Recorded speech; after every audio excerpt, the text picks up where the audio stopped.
ugasanga umukobwa amuhaye 25k dirham, ni amafaranga menshi ushyize mu manyarwanda, akemera kurongorwa n'imbwa. tugende gatoya muri ubu buryo. Urumogi ntirwemewe, n'abarunywa barunywa biri iligo ntibirwemewe, ntabwo shisha yemewe, n'abayinywa bayinywa bwihishwa, ntabwo byemewe. Tugende gake. Ikindi baciye ni iki? Indaya ntizemewe. Ni ukuvuga ngo ahubwo gukosora aho ntibakivuga indaya, bavuga indangamirwa. Ntugatesha abakobwa b'abanyarwanda agaciro. uretse gato, abenshi baba bafite uburanga buke cyangwa bicuruza ku muhanda, ntabwo baba barangamira, ni amaburakindi. Tugende gake. Bariya abana barimo babyina hariya, hari uwari ufite uburanga buke Godfa? Ntabwo nshaka gukora body shaming, nta nubwo. Uretse gato, tugende gato. Icyo nshaka kuvuga ni iki ngiki. Tugiye kwitegereza, ugiye kureba statistique, ngewe aho nshyigikiye leta ahubwo bazongeremo n'umuvuduko, ahubwo n'aya masaha bazayagabanye, saa yine za nimugoroba abantu bagenda banywa amasaha abiri, bagiye guhena, babyukire mu mirimo y'amaboko, bagiye gukora, biteza imbere. Urumva uko bitekereza? Uyu ni njye, niko mbyumva. Ugiye kureba, wari uzi ko Uganda n'u Rwanda mu mwaka wa 2018 na kangahe byari ibihugu bifite abasinzi benshi mu byegeranyo byari byakozwe? Urukumva rero kuri ibi bihugu muri Mosanjake ko byateye imbere, utubari dufunga sangahe? Ntitufunga saa 8, ntibaba bafunze. So wajya kureba, tekereza ahubwo bazace n'inzoga mu gihugu, babigira nko mu bihugu by'Abarabu, abantu bafokasingiye mu mirimo, igihugu kiteza imbere. Ibyo bintu ndabashaka kwishimisha, basohoke baje mu bihugu. Reka nkubaze, ni gute n'ibingibi by'ubusambanyi? Uretse gato nkubwire n'ikindi kintu.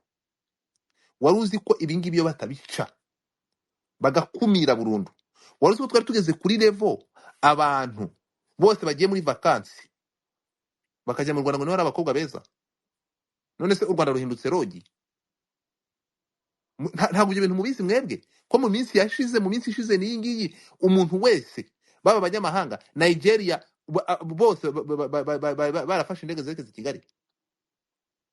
Wari uzi ko nta munyarwanda wari ukidatinga umwana w'umukobwa w'umunyarwandakazi? Benshi bose bari barashiriye mu ba Nigeria bose berekeza hariya, isi yose yerekeza hariya ngo hariyo abakobwa. So ibingibi ahubwo bashyireho imyanzuro ikakaye, kuko ntabwo abandi bazajya bakora ngo noneho twebwe duhinduke ahantu baza kuruhukira, twebwe abantu basigaye inyuma mu ntuza, mu bukene. Babifunge, uragira uti ntiturya yacu. uretse gato. No, ntabwo igihugu cyahinduka ahantu ho kuza kwishimishiriza. Ntabwo abakobwa bacu kugira ngo bajye umurimo, bakore, biteze imbere, bajye kurya amafaranga, bajya Tanzania niho hari amazi. Nta mazi dufite, nta plage dufite. Urimo kunyumva? Nitwe dufite ibiyaga byinshi. Uretse gato, nta na Nyiransibura avuka iwacu. Ariko se urukumvugiramo kandi urabizi ko ntabikunda. Nsoza rero kugira ngo n'abandi bavuge, murabizi ko ntabwo ariko dufite ahantu heza kurusha Mombasa, ntidufite ahantu heza kurusha Zanzibar na Victoria n'ahandi n'ibindi. Rero muri iyi minsi niyo mwabibonaga, ahubwo leta yongeremo ingufu, kuba mwabibonaga abantu bose abagenga baza, Abanigeria Kigali baramaze kuyigira Kigali. Abana ba diaspora ntabwo bari bakivuga ibi Nigeria, baza bahita bajya Kigali kujya gushakayo, bashaka abo bashingirwana nabo se, cyangwa nukumanuka kujya gushaka abo bishyura bagasambana nabo. Bakomeza ahubwo ibi bintu ntabwo u Rwanda, my friend, sinzi uko biri kumvikana. Oya, African Union ibayeho muri Addis Ababa kubera abakobwa beza.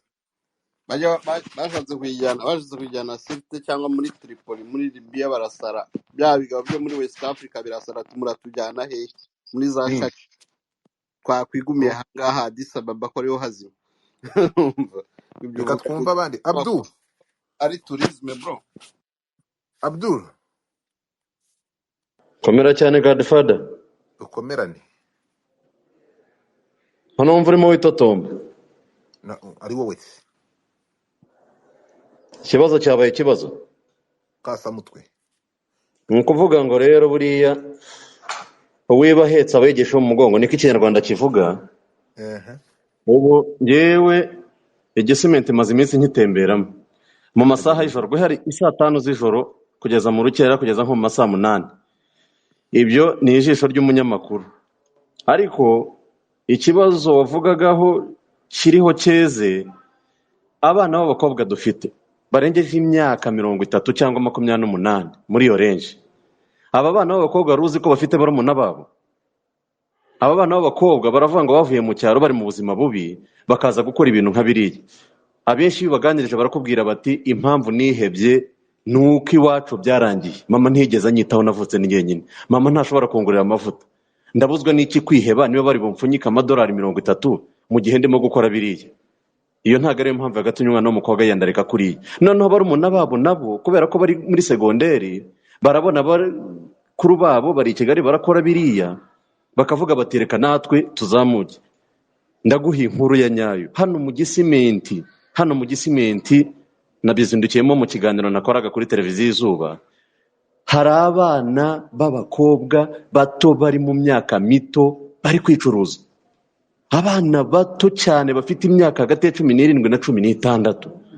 Ndabikubwira neza, niba hari n'abantu mu nzego zinkurikiye baperereze bakora ubushakashatsi bwabo, baze guhera saa 5 z'ijoro kugeza mu masaa 8 z'ijoro. Abana bato b'imyaka 16, 17, utwana duto twataye ishuri. Harako naganirije uwa mwana kuri hano urakora iki? Urabona iyi mbeho iragutunda, reba ukuntu wambaye. Ngo njyewe ngica afite ubwoba, yaraziko ndi umuyobozi. Ngicituma ngo naramoje ni iki wabuze kugira ngo uze gukora bino bintu? Ngo mfite umwana, nabyaye umwana, ntacyo kumureresha mfite, mu rugo baranyirukanye. Urumva? Mu rugo baranyirukanye, umwana wakabaye yiga. Ibi bintu nibyo tuvuga, ntabwo ibihugu bitandukanye bidushima kuri byinshi. U Rwanda ni igihugu cyiza cyane, ariko hakwiye kujyaho indorerwamo. Uretse kuvuga ngo niyo kumanywa gusa, ubu abantu bararyamye kumanywa, ariko ninjoro ni iki kiba? Guhera mu masaha 5 z'ijoro waza kugira icyo atunenga yahera muri ayo masaha. Nibarebe inzego zibishinzwe zikurikirane masaha 5 z'ijoro. Ibyo byose biba nayo mabi mwavugagaho n'abo bantu babyina bambaye ubusa, biba nijoro. Kwinjira abantu binjira saa 8 z'ijoro, aho bumva ngo bafunze utubari, aho ho bagahita bafungura. Ibyo bintu nibarebe, inzego nizirebe mu masaha y'ijoro. Niyo naba ngombwa iyo mikwabibe, nta muntu babujije kwenjoyinga no kwishima, ariko abantu nibenjoyinge neza, abantu nibambare neza, abantu nibambare umuco w'Inyarwanda n'umuco nyarwanda. Ibi bintu rero nibikomeza gukura biratuma rwose haraho numvishe ngo ni za Sodoma na Gomora numvishe muri Bibiliya. Ibi bintu nibikomeza gukura hari ikindi kintu bishobora kubagarira. Inzego zitandukanye nizibishyiremo imbaraga, bakore paturuye, bakore imikwabo. Aba bana nibwo ari bubabone, aba bana bari mu tubari n'utubyiniro dukora rwihishwa hano turahari. Nibakora imikwabo, bagenzure, barebe aba bana banababaza icyo batera ibi bintu, kuko ibi bintu biragenda bikura kandi birafata intera itari nziza. Kandi abanyarwanda bakeneye kwiyubaka, bakubaka igihugu cyiza gifite umuco, kigira n'indangagaciro.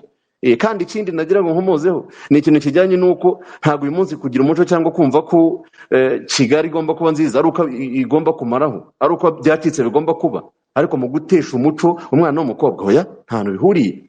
Ambara, wambare neza, ariko biringaniye, nanone ntujye kwitesha agaciro. Icyo nicyo nagira ngo nongereho. Urakoze cyane. Umva Uretse gato.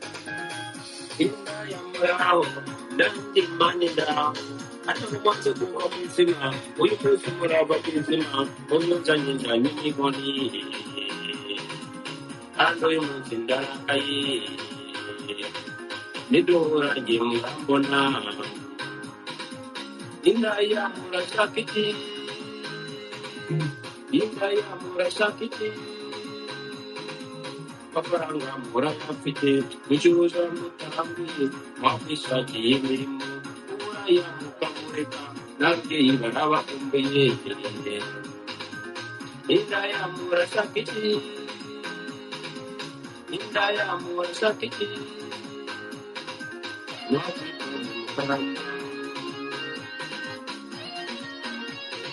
Muraho ariko my friend, mureke tuzikubita ibibano, ntabwo ibi bintu ari byo twagiye crazy.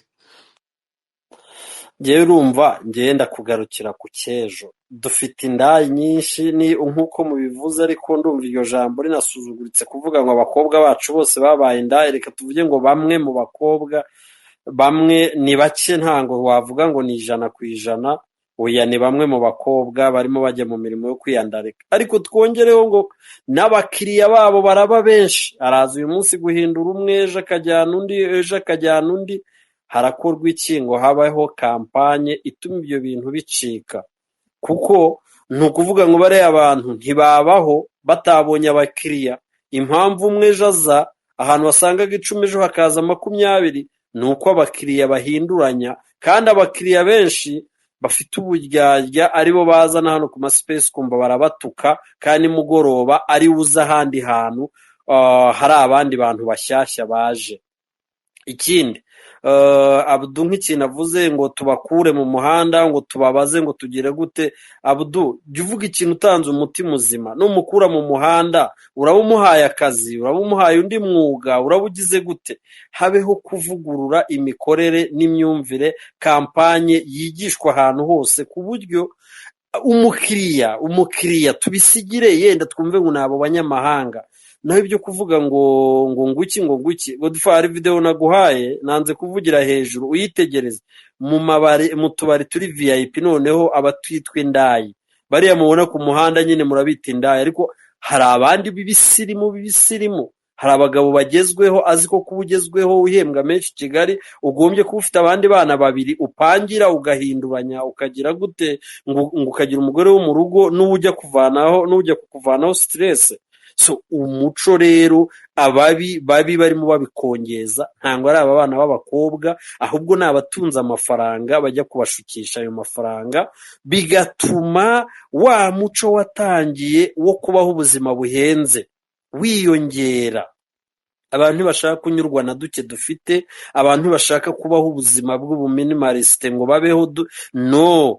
So umwana w'umukobwa rero najya ku muhanda agataha yabonye iPhone, agahita ajya kuba mu nzu iri mu gipangu cya wenyine, kubera ko hari umuntu winjiza 5,000,000 ku kwezi, kumukodeshereza igipangu cya 200 akajya azayo. Umwana nawe akabona ari inyeje, akamugurira akamodoka, arabibwira na murumuna we na mugenzi we biganye nande. Ikibazo ntikiri ku bakobwa bajya ku muhanda, ikibazo kiri mu ndyarya ziza ku maspace nahe no ku maradiyo zikigisha ibintu, kandi mugoroba zo zigasubira hariya zikajya gufata ya mafaranga zikajya kugura babandi, zikajya kuyashora muri babandi. Ese kuki mutabona bakura hehe ayo mafaranga? Ninde wajya guhigiraho azi ko atabona amafaranga? Ngewe ntaho nshaka gufata aba bakobwa kuko nibo bake. Godfrey, reba iyo video yanarize umbwire ngo abo bakobwa ninde urimo bagurira aho hantu bari. Petit Mitsingi akarahure ka VK ukagura 12, Heineken yayigura 5.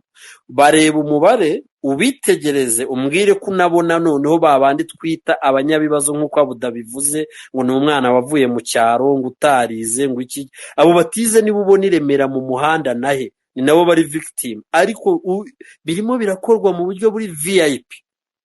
Ikindi sindi bwemeranya na Godfather bavuga ngo baca abanyamahanga ibiki. Itegeko nshinga ry'u Rwanda harimo ahantu havuga ko umuturage ari umutungo kamere w'igihugu, sibyo? Hanyuma turimo turagura ngo ducuruze serivisi, ducuruze ubukerarugendo, nta zahabu nta nyanja dukoraho ntaki. So abaturage tugomba kumenya gutanga serivisi nziza, ahubwo ntihabeho uburere, amahitamo, amategeko n'amabwiriza mazima, hanyuma bigire gute umuntu wese bitangire muri aba bakuru tufata nk'ababyeyi babone ko ubusambanyi ari ikintu kizira, kirura, gisa nabi, babitoza abana barera mu rugo. Bagire gute? Ese wowe urabura umupapa warangiza ugataha saa 9 z'ijoro ngo ari mu nama y'akazi, umukobwa wawe aziga guhera mu wa mbere kugera ageze kaminuza mutaraganira, mutaragira gute, utazi iki, ibintu byose umutungisha amafaranga, umutungisha abakozi, azagira uburere bwiza? Oya, azakura azi ko amafaranga ariyo byose. So rero twifata abantu batoya ngo aribo tugira victime, ngo tutwana ngo turi ngo mu gisimenti. Warebye abari ahari VIP nka video nahaye Godfather, nanze kuvugira hejuru, nakabaye nayishyize hano nuko nasanze harimo ishusho ntakwerekana. Urakoze cyane. Hano Legend, open your mic. Yeah. Urakoze cyane Godfather. Ndewe ntabwo ndi buvuge byinshi, ndaza nunga mu byo Chris yaramaze kuvuga. ubundi mbona impamvu uburaya bukomeje gufata indi ntera mu Rwanda, icya mbere ni government policy ijenje. Hari audio kare numvise yawe muri bariya bakobwa babashije gucika hariya, bavuga ngo n'ubundi leta iyo bafashe irabajyana ikabafunga icyumweru kimwe ukwezi kumwe deni bakagaruka bagakorera amafaranga yabo. Ese ubundi leta yari ikwiye kubanza kwiga, ese abo bakobwa nubwo turi kubafata tukabakura mu mihanda tukabajyana nk'ibyo bigo ngororamuco, ese nibagaruka barajyayo? Ese nibagaruka bafite occupation bari bujyemo? Naho kubafata ukabajyana ukongera ukabagarura bakirimo barakorera amafaranga n'ubundi ubwo tuba bino bintu byabo harimo amafaranga menshi cyane. Ejo bundi hari aho nagiye hano Kezeni mu kabari, noneho usanga byafashe indi ntera, baravuga ngo Las Vegas ni ibiki bihabera, ko winjira rwose ugasanga abana b'abakobwa bambaye ubusa buri uko bavutse, abagabo nabo barimo barabamenaho amafaranga ko ibyo bibuno byabo. Ni ibindi bintu leta yonyine niyo yagafasha iya mbere, naho kuvuga ngo umubyeyi se arakora iki? Umubyeyi arakora iki kandi umwana ari uvuye mu rugo ajya gukorera amafaranga kandi akaza yazanye? Ahubwo leta yo nishyiremo ingufu ivuga ati n'umwana nitumufatira muri iyi ngeso turagenda tumugorore, deni nyuma yo kugororwa turamushakira na occupation araza agahitiramo mu mwanya wo kongera gusubira muri bwa buzima yari arimo. Baba murakoze. kugira ngo twumve n'abandi numva ibi bintu muvuga by'abana ngo bicuruza, ngo abakobwa ngo bajya mu bubari, ngo abakobwa byangiza iki kuri leta? Bitwaye iki leta? Leta abo bantu muvuga yafunga izo ndaya yabafunga ibashinja ikihe cyaha cyanditse muri iri tegeko ngo mwabaye indaya? Sanja ubibajije nabi. Leta erega ninjye nawe ni abaturage bishyize hamwe. ariko ibintu turebe, hari abantu bajya baza bakanenga leta ngo leta ngo yagakoze. Leta hari ibintu biri natirere mu bantu bigezweho ku isi, nka bya bintu by'ubutinganyi n'uburaya n'ibiki n'ingeso n'irari ry'amafaranga. None se abo bakire muri kuvuga bati nibatamena abo bana amafaranga babe mu mihanda barayabamenaho, ni ku isi yubatse na hano ni buraya. Ariko iki kibazo kandi narabikubwiye, ese kubera iki mushaka gukompara igihugu n'ibindi mubamo cyangwa n'ibindi mwanyuzemo? Buri gihugu n'umucyo wacyo. Bro, iyi si ya none tusigaye tugendera sambamba ahantu hamwe twese bijya gusa, tugenda turutanwaho ariko bijya gusa isi ukuntu iri kugenda.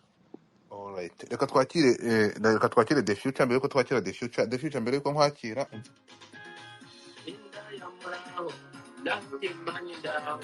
Atakuanza kuwa mzima, huyu mwezi mwanaba kizima, huyu nzanyika nyini kondi,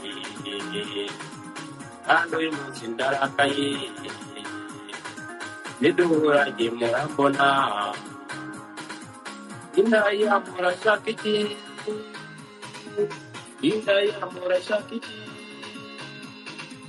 mafaranga murayafite, nijuja mutahambi. The Future, waramutse wiriwe? Amahoro bavandi. Gira impagarike n'ubugingo. Murabihorane mwese bari kuri space. Ngomeze mutese. Wow. Ewe nakateye, hari ikintu nashakaga kuvuga kuri iyi subject Godfather. Yego. Hari uruhande rumwe Claes avuze rujyanye n'abakire bashobora kuba bari inyuma yo kuza. Ko host banjye rero muragenda mukanzamurira mukazamuka n'ibidashobotse, abantu mujye murekanizamurira abantu mbere yo kuzamura umuntu. Hari umaze kumucekinga ngo urebe, hari umuntu urebe uzamuye ikibazo nk'uyu nguyu. Ntago abantu bose bavuga Sanja Claes, ntago muzamura abantu. Okay, nta kibazo. Thank you. Twakomeje. Sawa. Nahende kuvuga hari uruhande rumwe rw'abakire Claes yavuze bafite cash bongera uyu mubare w'uburaya, ariko hari urundi ruhande narwo wenda abantu batajya bamenya, ruri inyuma yo kuba uburaya budateze gushira, cyane cyane ubu ngubu umuvandimwe Abdul nasanze avuga bw'abana batoya bo muri za Gisimenti na hehe, kandi abantu ntibakunze kubumenya. Ariko nigeze kubikoraho inkuru kera nkiri umwanditsi, nibajije ikibazo cy'ahantu indaya zishaje zijya. kugira ngo abantu barabizi ko ubundi abantu bashaka turaya ngo dutembe itoto duto duto, ariko iyo indaya zimaze gukura zidafite cya kimero gikurura abagabo zijya hehe? Niko kujya kuri firidi rero ntabwo nagiye kure, nagiye hariya rwose mu Migina njya gushakisha indaya ishaje, ngira amahirwe mpura nayo, ndayicaza ndayiganiriza nti kushaje utagikurura abagabo, wowe utunzwe n'icyo ubayeho ubu ngubu, numerewe nabi. Ati ngewe mererwa nabi, ati murarwaye, ati ngurira pirimusi nkubwire. Iki pirimusi sinakiguze se, baragihashye ndicara ndamubwira nti ngaho nsobanurira rero uko indaya zishaje mubaho. Ikintu yambwiye nta kindi, kubera ko iyo umuntu nk'uwo waje mu buraya ntabwo asubira iwabo, aza i Kigali agahita kwamira aho ngaho.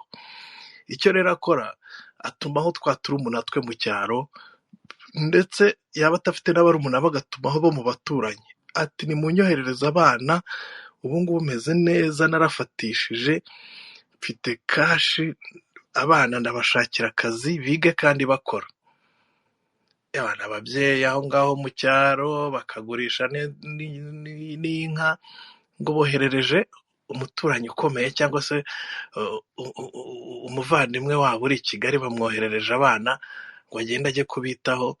Ati barabanyoherereza, bagera njya kubafata Nyabugogo muri gare, nkahita mbagurira udukabutura tugufiya n'udusengeri, nkahita mbazana ku iseta nimugoroba, nkababwira nti mwabana mwe ituru n'ibihumbi 3, muzajya murya 2 n'igihumbi. Ati se tuzajya abana, bati none se tuzajya dukuraho abagabo? Bati nzajya mbaha pasi, nzajya mbazanira abantu. Uko rero niko uburaya bugenda bukura.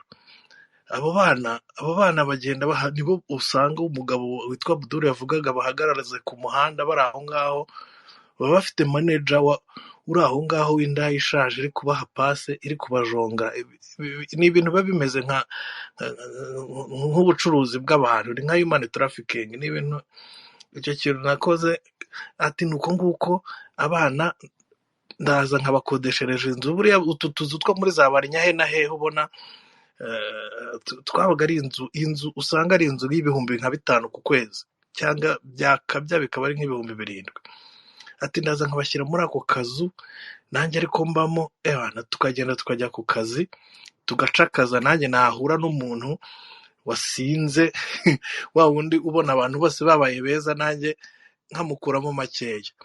Ibyo rero bikaba bigaragaza ko iyo sikre yo kuzana, yo kugenda abantu basaza bakazana abandi bagahamagara mu cyaro, niyo yihishe inyuma y'icyo kintu cyo gutuma iki kintu cy'uburaya kigenda kiyongera kandi kitanarangira, kuko hari ubukangurambaga buba bukenewe cyane cyane. Dufite za minisiteri y'umuryango n'iterambere ry'umuryango, izamije prof ziba zikwiye gukora ubwo bukangurambaga cyane cyane mu byaro, bakumvisha abantu ko ubuzima butaba mu mujyi gusa. Abo bantu bakabikurana bakumva ko ikintu kishuka abo bana, bakaza biruka n'abo babyeyi bakohereza abana, babazi ko ubuzima buri mu mujyi ari igitangaza. Aho rero niho hantu ruzingiye rutuma ubwo buraya butarangira. Nako kantu nagira ngo nze ntangemo contribution kugira ngo hazemo n'iyo side y'abakire nyine baha abantu, bashukisha abantu amafaranga. Ariko hari n'icyo kintu cy'indaya zishaje zigenda zirisayikoringa uburaya mu bana, muri barumuna bazo no mu baturanyi, ugasanga iyo sikre ntirangira.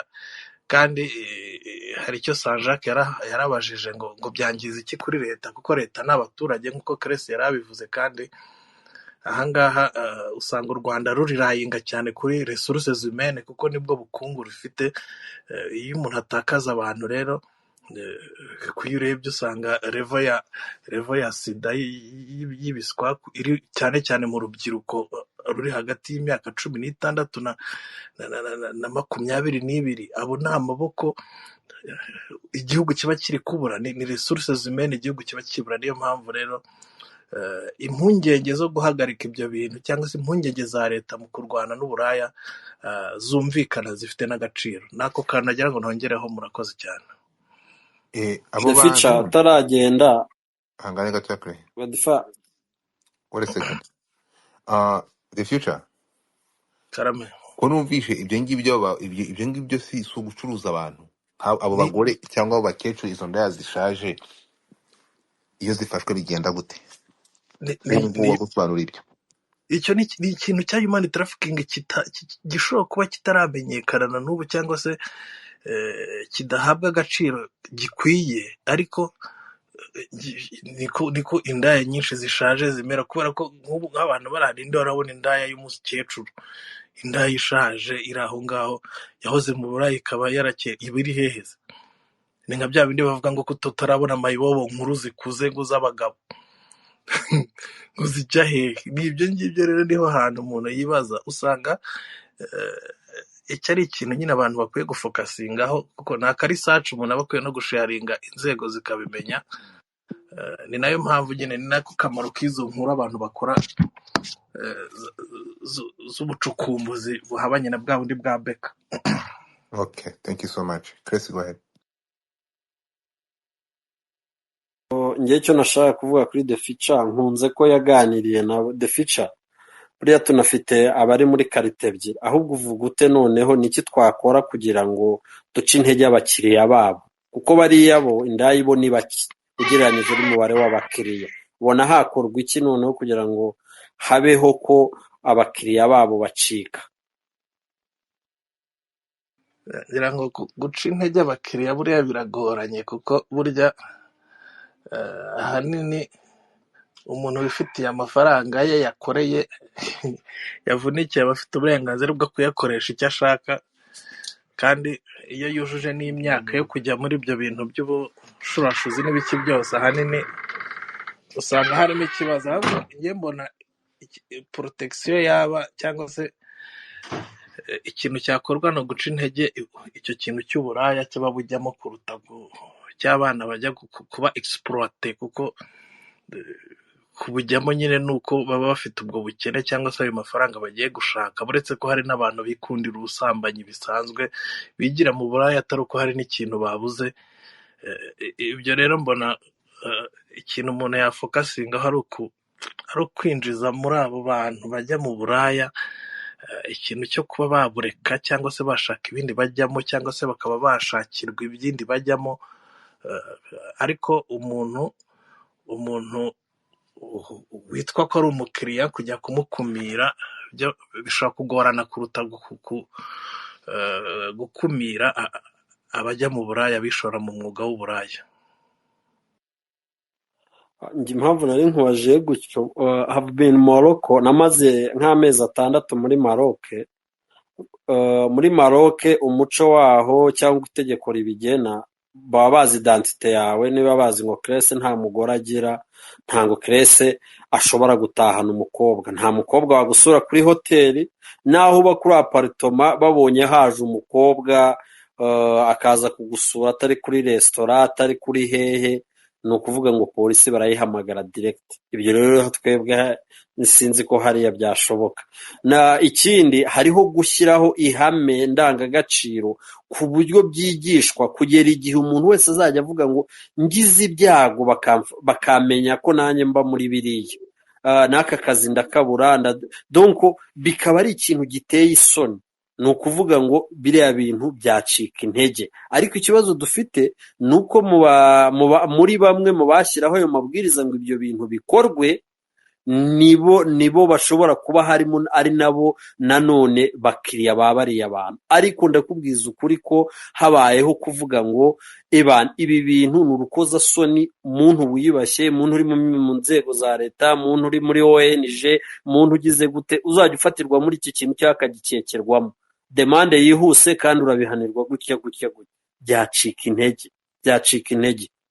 Ariko niba nka bya bindi byabo twabonaga ashaka The hari ikintu wenda tugeza nyumvaho ni biriya yumvise ngo ese leta yabatwara iki igihe bavugaga ngo hari uwavuze ngo bafunga ngo ibyumweru bibiri bakabarekura. none se mbwira nawe usibye kubaca intege gutyo mbwira nk'ikintu wajya kubwira izo ndangura zikatira imyaka 5 se ngo abakobwa babyinnye bambaye ubusa ngo ahantu ngo muri prive muri private ngo leta ngo yabafunze mu myaka 5 ngo yabakatiye imyaka 5 sinumva niho hantu ugenda bwa abantu umbwire ubaye nka leta wowe wabafunga ubabwira ati mbajije iki cyaha cyanditse muri iri tegeko. ngira ngo ahanini Sanjak mbona hakwiye cyane cyane buriya no guhana ntabwo ari iyo priorite cyane leta ishyira imbere, ahubwo ishyira priorite yayo niyo kwigisha. ni nayo mpamvu habaho no mu nshingano za RIB habamo ikintu cyitwa ngo gukumira, abantu bakumva ko bakabanza gusobanukirwa no gucengerwa n'icyaha bakacyumva, bakumva ko kugikora ari ibintu bishobora kubagiraho ingaruka zikomeye. Numva aricyo kintu abantu bagakwiye gushyiramo imbaraga nyinshi. Ariko burya nuko rimwe na rimwe nk'ibi biganiro tuba dukora hano usanga turi gushaka guhana umuntu wahanutse. Turashaka kurebera ku bantu nyine bamaze kugwa mu buraya, ariko buriya ba Prince nibo bazi ikintu cy'umuco cyane, wenda baza no kukidusangiza. Ariko ibintu byose bipfira mu rugo, ngira ngo bipfira mu burere ababyeyi baha abana, bipfira mu burere dukura mu rugo. Buriya iyo umwana yakuze yumva ko adahabwa, atumva ko hari ibyo agomba kuziririza, atumva ko hari ibyo agomba kwirinda, atumva ko hari ikizira muri we, niho usanga akura agashaka kuba abajeyi, cyangwa se agashaka gushaka ibyo gushakira mu zindi nzira nk'izo z'uburaya. Icyo kintu rero numva twanarebera no mu mizi, kuko usanga ariho biba byapfiriye kugira ngo tuze kugira abana za maraya. Ababyeyi ugasanga hari ibyo bimye abana bagashaka kubyiha bakiri bato, mu gushaka kubyiha bakajya gushaka ubushobozi mu buraya. Ibyo byose ni amafagiteri amwe n'amwe agenda atera ibintu nk'ibi. Bikaba bisaba rero ko ari kwegeranya ayo mafagiteri yose, noneho umuntu akayakubitira mu mizi kugira ngo bibe byagabanura mu buryo burambye. Naho guhana byo umuntu nta na rimwe ndabona gukaza ibihano bikuraho icyaha burundu. Niyo wavuga ko uhaye umuntu imyaka 10 kubera uburaya, ntabwo byabugabanya, ntabwo byabumara. Bishobora kubugabanya ariko ntibyakuraho uburaya burundu. Kongera gukaza ibihano ntabwo bikuraho icyaha rwose. Barako nakongeraho.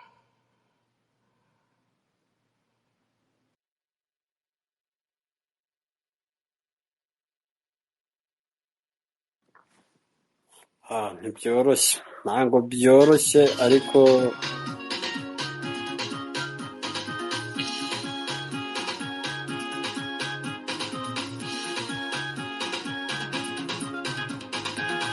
Indayo muraho nanjye mani ngaho hata mumaze kuva ku izima uyu munsi murava ku izima muyozanye nzanye n'inkoni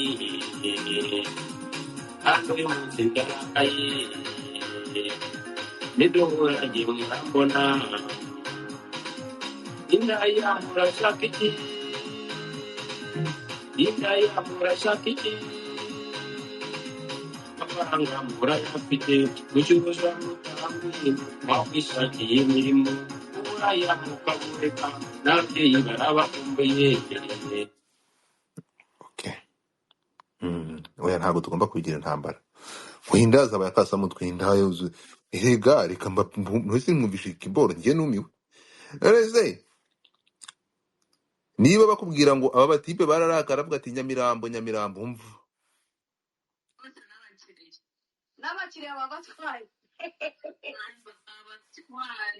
babarekuye mu kanya saa 10 babafunze abantu ryari saa 10 z'umugoroba ugiye guca bwa mu gitondo ntampari na data ariko nabo arihujije cyane arihujije byatari yaje kwanda gari 12 ugira benshi kuri kw'Imana twari tugiye ngewe na classmate ya sinzi niba ukanga umwe gatoya inzora tugiye ngo polisi igipa nabo mubyina na bo bajyanye wundi twaduka imigara kirimo ngo nawe bamujyanye mu bo birambabaje nuko nyine byagenze uzi ko umuntu abimbwiye nkagira ngo arimo arabeshya kubera nyine cya gihe twavuganye ntiwabimbwira aho ndetse byabaye byari ko tugeze umubwira ngo nandabure urumva twari tugiye kuhaza n'abantu umubwira ati ni amakuru ufite umva nuko nyine byagenze ubu akazi kahagaze yego kadahagaze kahagaze ubu negere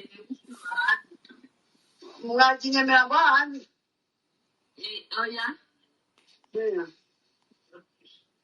ese ntahari muhakora nka bya bindi oya turi inyanza ariko ntabwo dukuramo mu izina rya Yesu katika jina la Yesu no no no no no no no haleluya katika jina la Baba niko ibi bintu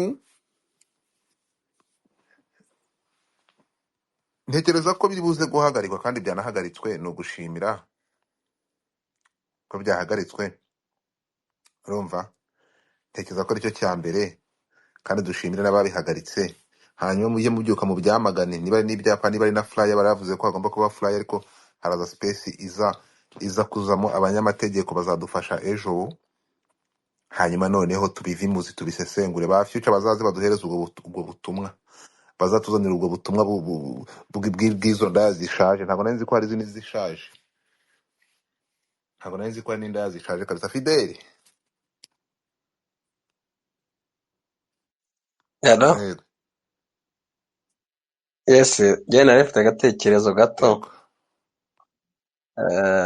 Buriya biragoye kugira ngo abantu bace uburaya kuko hari abo bwinjiriza. Kuzifunga hari abantu bafite bizinesi z'utubari n'utubyiniro kandi abo barasora. Ahubwo njye numva ikintu leta yakora cyiza nuko bakorera mu makoperative bakabashingira amakoperative bagashyiraho n'umusoro bikajya bikorwa neza n'abantu bujuje imyaka. Ariko ntabwo wabyuka ngo ubwire abantu ngo uburaya ugiye kubukuraho, no, bafate ukuntu bafashe bazunguzayi bakabubakira amasoko, nibafate n'abantu bakora umwuga w'uburaya babukore mu buryo buri professionnel, kuko uburaya ni umwuga, hari ubutunze. Mwe muri Canada no muri Amerika mufite abantu benshi muzi butunze, aho kugira ngo babase n'ababapfinagiza base n'abagira, ahubwo nibabishire bikogwe neza ku murongo, wumva ari cyo cyagira. Ariko ubundi babareke murakoze. Toka shitani, toka shitani, toka shitani. munyumvira kakandari ngaho gira icyo urenzaho uyu nguyu Yereka ngira icyo ndenzaho. uretse gato musore mu wanjye Fideli Yes. Hello? uti ni akazi Fidel ni umukiriya mwiza. ayu uretse gato can you be proud uretse gato Fideli fungura mic yawe Fideli Nayifunguye. ufite mu Yes. Rwanda ufite Cyane. abavandimwe no mu Rwanda nizere ko muri abo bazafungura uzadufasha ukaduhereza abakiriya ba mbere bashiki bawe bakaza bakaba abakozi ba mbere. Are you ready? Sha mama ko nta mukobwa yabyaye. Niyo mpamvu uri kuri abashiki bacu nyakupfa we nuko nta mushiki wawe ugira. Ubwo urashaka okay bashiki bawe bahari wabarefera bakajya gukora ako kazi. Okay, hari ibintu the future yavuze. Reka mbanze nkubwire. Wowe niba nubwo wihakanye bashiki bawe Imana irakureba. Umuntu asobanura igitekerezo cye. Wihakanye bashiki bawe. Byonyine wihakanye bashiki bawe. Urambwiza ukuri barahire niba nta bashiki bawe ugira. Tuganire nk'abagabo. Tuganire. Urumva ikintu gishobora gutuma urambwe ngo nta bashiki bawe ugira. Sukuri gitangaza. Oya mva nkubwire uvuze ko leta yabikora ikabishyiraho gahunda urukumva bikaba akazi kugira ngo tubigire professionnel sibyo. Yes, can you bring your sisters donc bikaba yes abavandimwe bawe nabo mufitanye isano ba hafi babakobwa beza barimo ukabazana bakababona akazi ko benshi nta bashomeri ufite bashiki bawe cyangwa mufitanye isano. Ntabwo nakwinjiriye umbabarire ubishimye turashize ubishimye akabona nicyo cyamwinjiriza none ko ibintu bidasaba seritifika kandi bamureka ko nzi ko aya masaha uramutse ubonye akazi bashaka umwana w'umukobwa ko ufite abo muvukana benshi wahita uhamagara ugahita ubaha ako kazi. Par exemple tuvuze nko wenda nko muri Serena bakeneye abantu bazajya bahemba 500,000 uburaya burimo amafaranga menshi, bazajya bahemba 500,000 cyangwa 600 cyangwa miliyoni ku kwezi. Mushiki wawe ndabizi ko wahita wirukanka niwe watwara wa mbere cyangwa mubyara wawe. So uko wamuhatanga reference ukaba uri gutanga recommendation ko ahubwo leta yabikora neza bikaba akazi, aka kazi wakarefera mushiki wawe. Yes or no? abonye ari aba So urumva rero ibyo uvuga niba ugeze aho wihakana bashiki ukavuga ko nta nabo mama wawe yabyaye, kuko nkubwiye byo nyine ndabizi no mutima urandakariye kandi nawe akabishima. Ikibazo nuko wajyanamo abana badakwije imyaka 18 ariko umuntu nimba ari mukuru. Urakoze cyane. None se abo mufite bajya kwibagisha hanze bakaza bakubaka ama etage, si uburaya bakora ko mutabavugaho? Ndumva na accent yawe utari n'umunyarwanda. None se ndazigira kategori. Ukora uburayi wese ni uburayi. Bubu buri VIP bubu buciriritse. Uyu mugabo ni igitangaza. Wihakanye bashiki bawe kuko utumva wabahuza n'icyo kintu ari ukagira abantu inama kugira ngo bagiye uri igitangaza Fidel.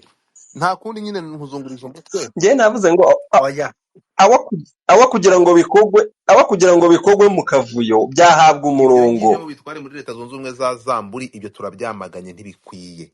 Na gato ibi ngibi twabivuze none se genda gake tugende gake twumvikane sibyo. First of all tugomba gushimira inzego zafashe iya mbere zikagira gute zigaca bino bintu bakohereza izo pandagare bagafunga izo ngimbi n'abangavu n'abasaza. Erega ibi ngibi biri nta nubwo nuko bafashe hariya urumva twaje kunyekana kuko biri henshi kandi barakomeza babifunge. Kumva barakomeza babifunge kuko ntabwo bikwiye. Naho ibitekerezo byanyu bitewe n'ibihugu muri mu uyu munsi reka mbazungurize umutwe babwire ati ibyo ngibyo ntibishoboka mu Rwanda rw'uyu munsi. Reka dukomezanye na future agira icyo yongera. None se Godfa reka nkubaza akantu gato. Yego. Uzi ko hari ama NGOs ashishikariza abantu b'abagabo gukora ibintu by'ubutinganyi bakanabahemba? Nguhe fact. Nguhe naho ubushakashatsi bwakore. Uzaba joining ntabwo ari Rwanda aho. Rwanda akajarega bora ntabona ko nababaye. Gaso umuyumbe nkawe koko urashigikira ngo bashake defite abajya mbere. Ibintu Fidel avuze binyibukije umuntu mu nteko wavuze ngo wabajije Premier Ministre ngo nyakubahwa Minisitiri w'Intebe ngo bariya abana biba bakoresheje ikoranabuhanga ngo nta kuntu aho kubafunga ngo mwabarekura mukabaha akazi ngo bagakoresha ubuhanga bafite mu guteza imbere igihugu. Ngira ngo n'ibyo bintu birahuye neza kumva ko ushobora gufata umujura ukamuhemba akazi. Ni ibintu biri bizarre kuko uru Rwanda cyangwa se kino gihugu kirirayinga kuri resources zibere nk'uko nigeze kubikomozaho.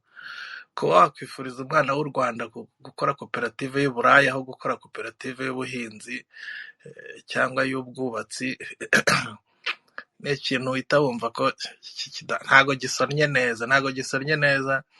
Niyo mpamvu nanjye ngufashije kumuzunguriza umutwe Fidel.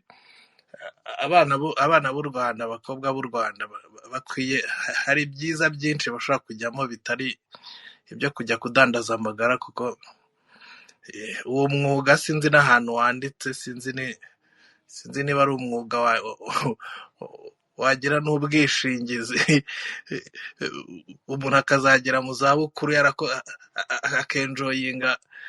akenjoyinga pansiyo yarakoze uburaya. Sinzi ibyo bintu ni ibintu ntago waba urera, ntago waba utegura ejo hazaza h'Abanyarwanda. Ni ibintu Fidel avuze yarakwiye kuretira parole ye, ariko muri freedom of speech reka tumubabarire. Yego Fidel we. Fidel, hari koperative z'abahoze ari indayi zihari, uzagende ubaganirize bumve ubuhamya baba batanga. Hari iri Huye, Rwamagana, Inyamirambo. Leta irimo irabafasha ngo basubire mu buzima busanzwe, bahura n'abaganga kubera ihungabana bagize. Noneho rero uzagenda ubaganirize numve ko rwose wakongera gutanga inama yo kuvuga ngo bakore koperative. N'abo bavuze ngo bajya Dubai bakibagisha, uzarebe Dubai potapote, ubanza urebe uko bimeze, uzarebe izo video urebe, uzaganire nabo wumve. Hari ufite iyo etaje ariko adasinzira, anywa droge, yenda kwiyahura agapfa imburagihe, nawe umubajije ntiyakwifuriza umwana we ko icyo yakijyamo. So rero burya nunaba umukiriya hari ukuntu ujija ku mucuruzi wawe ukamuganiriza ukamubwira uti ariko iki kintu nagishoramo mbaye byagenda gute, ukareba ukumva ikintu. Naho rwose ntabwo nashyigikira ko mu bwenge dufite ari ukuvuga ngo iki ngo hajyeho koperative ngo y'indayi ngo zibikore bizi zisore, bageze bakabigisha ikinimba no kubyina umuco nyarwanda ko abakobwa bacu bazi gutega amaboko bose byibura bakabyaza umusaruro impano yo kubyina aho kugira ngo bajye kuba indaya. Ubwo baye umwe na Sanjake. Sasa mwanyumvise nabi. Jewe navuze ngo aba bari ku muhanda nta kuntu baganirizwa bagashigwa mu matsinda, noneho bakajya baganiriza ku buryo bashobora kubivamo ariko babafite hamwe. Ako so mugabo turi abasazi nibyo bya kuri akandare ubu uretse gato ibyo uvuze nibyo none zifite ijambo umusoro ryavuye he n'ikarita na koperative. Oya navuze ngo dusaba imbabazi niba warenze umurongo. saba imbabazi wakwita ariko uyu mugabo ni igitangaza yewe. Hello. Okay, imbabazi ndazisaba. Turaziguhaye wari ukoze cyane. Murazimpaye. Okay. Hello guys, I would like to comment on this one. Vuga ikinyarwanda. Mumbabarire gatoya. Ujya muri Amerika muri Nigeria uraho ari? Ntabwo ndi muri Nigeria ngewe. Hi. Nitwa Aline. Ego. Nkorera Dubai. Turashize. Yeah. Komeza. Nkora muri real estate. Okay. Yeah, I'm a property manager muri Golden Gateway Real Estate. Okay. Unshaki. Yeah. Mbonye iyi topic imaze iminsi igenda ibijyanye n'abakobwa babyina bambaye uko bavutse. Bambaye ubusa amagara y'hanze. Bambaye ubusa. Yego. Ni ibintu bibabaje ku banyarwandakazi kuko ntago narinzi ko no mu Rwanda ibintu nk'ibi ngibi bishobora kuhaba. Nkanjye nk'umukobwa ni ibintu bibabaje kuri njyewe ndetse ni no kwica izina ry'abakobwa bakorera utuzi hanze mu mahanga. Igituma nsabye Godfather ngo ntere comment kuri ibi bintu ni uko hano muri Dubai akenshi ibintu bigira hanze nibyo bahita bazana naho ngaho mu Rwanda. Nkanjye ukora muri real estate akenshi nkunda guhura n'abashoramari benshi pe bashoboka kuko inaha amazu ni industry y'amazu nicyo kintu gikomeye cyane muri Dubai. Niyo industry bamo amafaranga menshi. Rero bigatuma abo bakire bahura bakora amapati bagahura n'abakobwa batandukanye bo mu bihugu bitandukanye. Hari umuntu uvuze ibintu bya portapoti, ni case ndende yabaye hano Dubai. Sinzi niba mwumva ikintu kijyanye na portapoti n'ubwa mbere urayidusobanurira. Okay, kandi dufite sitwe tukuzanya hani wowe wizanye tugufitiye ibibazo ibihumbi n'ibihumbi tugiye kukubaza. Ngewe ndabisubiza nta kibazo. Ndabisubiza kuko nta kintu cyo guhisha kirimo. Urakoze cyane. Ndanababaye cyane, mfite umubabaro mwinshi. Ibintu bijyanye na portapoti ni umukire araza akakugura akaguha amafaranga wumva ushaka. Yamara kuyaguha we ugatega umunwa akakwituma mu kanwa. Buretse gato inshuti yanjye. Bantu muri aha ngaha nimuve mu turimo tw'amaboko mushyiremo ekutere muzicomeke kuko ibi bintu twashatse kubivugaho ubushize bari batwishe. Ndashaka muze mwumve. Yeah.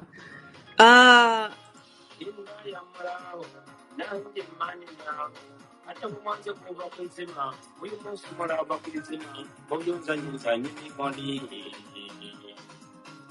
uyu munsi ndarakaye.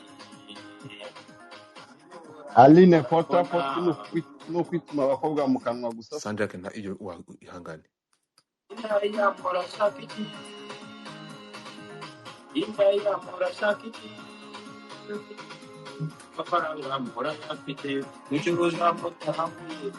Ntabwo ndi butinde, ni ukuvuga ngo uyu munsi twaje twariye Karungu. Aline, iryo jambo ongera uritubwire hanyuma urisobanure mu kinyarwanda risobanuye iki, hanyuma ufate umwanya wawe, fungura mike.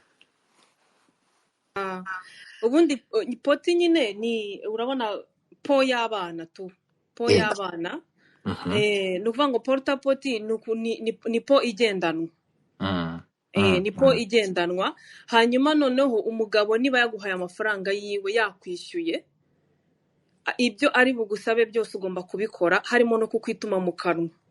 Iyo kesi yarabaye hano muri Dubai, biba ibintu birebire kandi bikomeye ku buryo abapolisi bo muri Dubai byabaye ibintu byageze no muri government. Abo bantu barabafunga, benshi bari baturutse za Saudi Arabia, ni bano barabo bari baturutse za Saudi Arabia, za Liban, baba bafite amafaranga, baba ari abakire ku buryo udashobora kwiyumvisha. Kuko niba umukiriya aza akagura villa ya miliyoni 32 z'amadirham cyangwa miliyoni 100 ngahe, aho bita za Palm Jumeirah, aba afite amafaranga.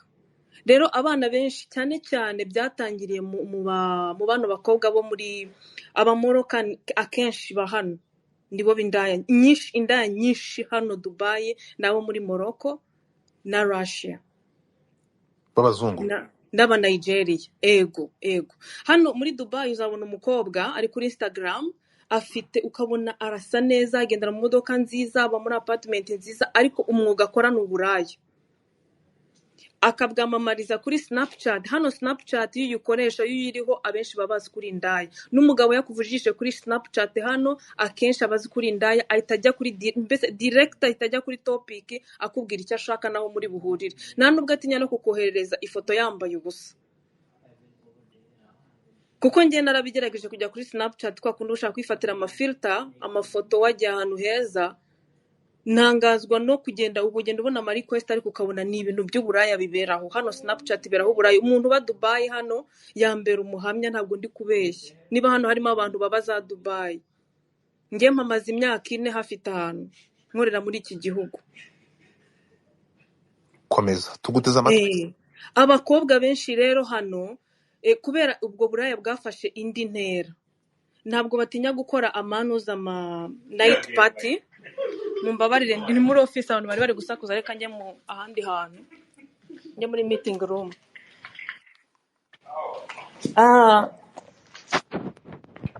Mubishatse nashyiraho na video ntayo. Ubwo rero ugasanga abakobwa benshi bajya mu mapati, night party. Izo night party iyo zibereyemo usanga harimo n'utubwa, utuno tubwa n'udushiwawa n'uduki. Ugasanga hari n'abakobwa Twita chiwawa tw'aba Mexican. Kipapi munyonyo turi. Twa tubwa nyine tuba turi tunzinya, baratubarongoza.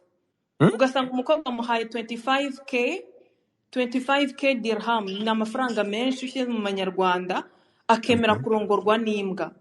Njyewe reka nkubwire, hari umwana wo mu Nigeria hano yari afite boyfriend uturuka muri Cyprus, baje gukodesha inzu muri company yacu, ewana bishyuye one check hano muri downtown, kuko office yacu iherereye hano muri downtown. Mbaza umukobwa, ndamaza ndise uyu boyfriend wawe ni kuko tukubaza information zose, contract turayishyira mu mazina yande n'ibiki. Umugabo arambwira ngo muyishyire mu mazina yanjye, in case uyu mukobwa ari bumuzanire ibibazo, ndamukikinga out, ndamwirukana. Mbaza umukobwa, ndise akazi ukora nakahe? Arambwira ati wapi, njyewe ndagenda nkaguma mu nzu, any service yari yose akeneye nkayimuha. Arangije arambwira ngo yazanye n'abagabo 3 b'inshuti ziwe, barangije bamuraraho ijoro ryose, ariko ntabwo byamubujije gutwara amafaranga 100,000 by'amadirham. ibihumbi 100 by'amadiramu ni amafaranga menshi ku mwana w'umukobwa utagira ikintu akora mu gitondo, nta kindi kintu akora, abyukira muri Burj Khalifa Dubai Mall agafata amafoto, nta kindi kintu akora. Abanyarwandakazi batangira kuza kuko hano njya mpabona n'abanyarwandakazi kandi nzi b'abasireyi queen birirwa biyamanza aho ngaho kuri ntuza kuri YouTube. ndababona I am telling you, hari restaurant nyinshi bajya bariramo hano za Dubai Mall, ntavuga amazina yabo. izo bita Meet your za Mike Roll. Sanjake, my friend, we are here, turimo gufata testimony kandi hano harimo no gukebura. Arine mbere yuko avuga yanyandikiye, yamanje kunyandikira, fata umwanya wo kugira ngo tumutege amatwi, fata ijambo hari umuntu kuvugiramo. Yes, hano ushaka kubona indaya zituruka mu Rwanda, abaslay queen, ukabona n'abagabo bari kumwe, wazasura n'amaresitora yitwa za Dol aba muri Dubai Mall, za Selavi, na Dubai Marina naho, ariko cyane cyane hano downtown niho bakunda kuba bari. Ugasanga hano ikibazo cyaravutse, abanyarwandakazi abagande babaye ikibazo muri Dubai, kuko usanga iyo ugiye ahantu hari ahantu barangurira abanyarwanda benshi iyo baje guhaha bita za Dera, iyo ngiyo usanga bo banahagaze ku muhanda amadiramu 20. none ukabaza ngiye hari umukobwa nibarije ubwanjye, ndamuhagarika ndamubwira nti mbabarira umbwire niba ushaka akazi ngewe nkaguhe. Muri company yacu bari bakeneye office boy, umuntu utanga icyayi, ukora coffee, ibintu nk'ibyo ngibyo. Ndavuga nti nawe wabikora. Uzi ukuntu yansubije, yarambwiye ngo ntabwo nshaka kwirirwa ngo nkorera abantu meze nk'umugaragu. Ndangije ndamubwira nese ari ukuba indaya ari no kuba umugaragu wahitamo iki? Nge nkeka ko ikintu gikurura uburaya harimo n'ubunebwe, harimo no gusuzugura umurimo wari wo wose umuntu aguhaye kandi utanga amafaranga, cyane cyane hano mu mahanga. Ngewe naje muri Dubai, ababyeyi banjye barambwiraga bati oya ntabwo bishoboka ko wajya muri Dubai, abantu bose bagiye muri Dubai baba ari indaya. Ubu urumva icyasha dufite, bazi ko abakobwa bose bari muri Dubai twese twabaye indaya, kandi twe dufite career, bikatwicira izina. Aya basireyi queen b'abanyarwanda bazina bakaza bakabeshya abana b'abanyarwanda ngo barakora, aya mafaranga bayakura mu busambanyi. Nge mbihagazeho 100%. Ntabwo uzambwira ngo umukobwa yubatse etage ya 500,000 atasambanye. Erekana niba, kuko hano muri Dubai ufite business ugomba kuba ufite trade license. Urumva nta trade license ufite, uzanye n'umugabo arakujyanye muri Dubai Mall araguhahiza Louis Vuitton zaki zose n'ibiki, ugeze mu Rwanda uraruye umwana w'umukobwa. Nurarura umwana w'umukobwa azashaka kuba nkawe, ashaka amafaranga mu buryo bworoshye. Namara kuyabona mu buryo bworoshye nibwo azatangira kuimplementinga ibyo abona mu mahanga aho ngaho mu Rwanda. Atangira avuga ati kuko hano muri Dubai hari utubari, hana akabari kaba Marina, Dubai Marina. Okay? Winjiramo muri couple gusa. Iyo mutari couple ntibashaka kubemerera kwinjira, kuko haba harimo abakobwa bambaye uko bavutse nk'ibyo ngibyo byo mu Rwanda. Ni ukuvuga ngo utari kumwe n'umuntu ntabwo bashobora kukwemerera, utari umugore n'umugabo ntabwo bashobora kukwemerera. Rero hari ibintu byinshi barimo barakura inaha bakabizana mu Rwanda, kandi mu Rwanda ibyo bintu ntabwo na rimwe leta y'u Rwanda ishobora gushyigikira ibintu nk'ibyo ngibyo, kuko birimo birica abana b'abakobwa. Sida yabaye nyinshi hano muri Dubai, nyinshi bimwe bishoboka, kuko nk'ubu ngubu UAE, United Arab Emirates, yakuyeho irimo irabaninga amaviza mu bihugu bitandukanye, za Maroc, za bino bihugu, kuko harimo abakobwa b'indaya nyinshi, ndaya, aba Maroc, aba Rusiya, abanyarwanda, aba Nigeria. Abo bakobwa rero b'abanyarwanda kazi b'abasireyi birirwa baza ku ma YouTube bakavuga ngo bafite ama business, bajye batwereka n'ama trade license. Basa abana bacu bavuga ati dufite role model akora iki ngiki, role model wacu afite many business. Ariko urajya kuri Instagram uraba umu influencer wahehe, uraza hano ugasambana n'imbwa, uraza bakakwituma mu kanwa, kuko porta pote n'amafaranga menshi. Niba umwarabu yaguhaye miliyoni ye imwe, hari ubuhamya no kuri YouTube, nuko YouTube ishobora kwenda yarasibye iyo video, simbizi nimbona link ndibuze kuyohereza Godfather arebe.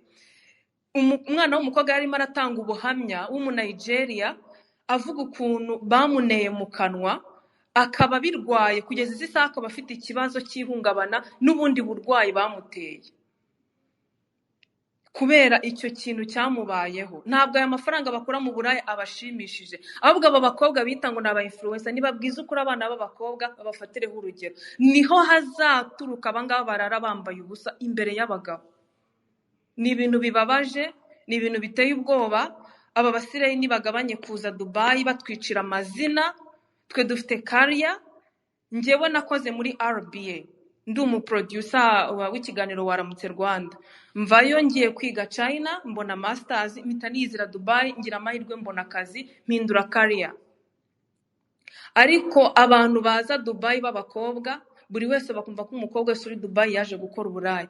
This is not acceptable. Ntabwo ibintu tuzabyemera. Leta nifata umurongo ukomeye mu gihe bagiye guhereza visa bagiye muri immigration bakabwira umukobwa tugiye Dubai, nabanze yerekana ikintu agiye gukorayo, yerekana umucuruzi bavuganye ugiye kumuhahira, yerekane buri kimwe cyose, yerekana ibyangombwa byose, babone kumuha visa. Otherwise ubu buraya burakururuka, babuzane mu Rwanda. Abana bose bo mu Rwanda b'abakobwa nta n'umwe ugishaka gukora, barashaka kwibanira n'abagabo no kuryamana nabo. Niyo comment nari mfite, mumbabarire mvuga mvuze nababaye nuko bibabaje. Nakumvishe banyandike nagomba guhereza umwanya, so reka nkubaze ikintu kimwe. Baza aba bantu ubundi iyo baje bashyikira hehe? Baza bafite komande? Kuko Dubai ni umujyi munini cyane, biragoye kugira ngo umwana w'umunyarwandakazi cyangwa w'umugandekazi yisange yahagurutse akaza Dubai nk'umuntu. Bigenda bite? Bisanga aho bate? Bakirwa nande? Bigenda bite? Turashaka kugira ngo tumenye ubundi aba bantu bashyashya baza bisuka bigenda gute. Exactly. Bakirwa nande? Hanyuma icya kabiri, ibi bintu ni imigenzo yabo gukora ibyo bintu ndi kumva bitanavugitse kubituma mu kanwa no birababaje. Sobanura kuri ibyo bintu bibiri. Icya mbere, aba bana baza bashya baza bate? Ikindi cya kabiri ni gute ibi bintu babikora nk'umucyo, bikorwa n'abandi, babikora bate? Ese bikorera abanyafurika gusa cyangwa n'abo bantu n'abo bakobwa b'Abarusiya barabibakorera? Okay, reka nsubize ikibazo cya mbere. Ubundi iyo tugeze hano Dubai, hari abantu muba mwarabanye, ugasanga umuntu arakwandikiye arakubajije ngo wageze Dubai gute. Ariko ubundi normalement kuza Dubai, umbabarire wenda ndashaka gusubiza ikibazo cyawe kugira ngo wumve unyuzwe. Kuza Dubai ugomba kuza wabanje kuba wabonye akazi mu buryo ubwo ngiye kuvuga mu buryo bwemewe n'amategeko. Ubundi uba wabonye akazi, umukoresha wawe akakohereza kontra ukiri mu Rwanda, agaprocesinga visa yawe y'imyaka 2, yamara guprocesinga visa akakohereza n'itike, yamara kukohereza itike ukaza ukajoininga company baba baguhaye na accommodation. Ariko nk'iyo abandi iyo baje hano nk'aba Abanyarwanda wenda baba baje gucuruza n'iki, harabaza ngo baje gukora akazi k'ubukomisiyoneri, hari ababa barahamaze igihe kinini, noneho we akamubwira ati wowe ngwino nkujyane Dubai, hari ahantu nzi akazi, uri kumva, noneho mbese nguhe link, nguhe passe, nawe uzaze utujoining. Yahagera agasanga muri Dubai ntabwo ushobora kuhaba udafite visa, ntibishoboka. Dubai kuhaba udafite accommodation, noneho ugasanga wa muntu ugutumiye aba muri accommodation isharingwa n'abantu wenda nk'igihumbi, kubera ko abo bose baba bari muri overstay.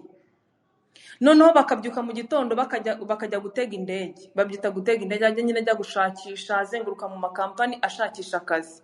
Abo nabaza muri ubwo buryo, we akavuga ati wowe wishakira itike, wishakire n'akaja de poche gakeya, aho kuzaba nzahagwa. Noneho yagera ku kibuga cy'indege wa muntu akamukwepa, yamara kumukwepa akaba wenda akavuga ati hari ahantu bandangiye wenda Abanyarwanda benshi bakunze kuba bari dera, aho bacururiza za Bania Square aho ngaho, noneho reka bariho njya nshakisha. Akajya wenda akishyura nka hoteli nk'iminsi 2-3, akabakubitanya n'ibigabo byinaha bitagira umutima.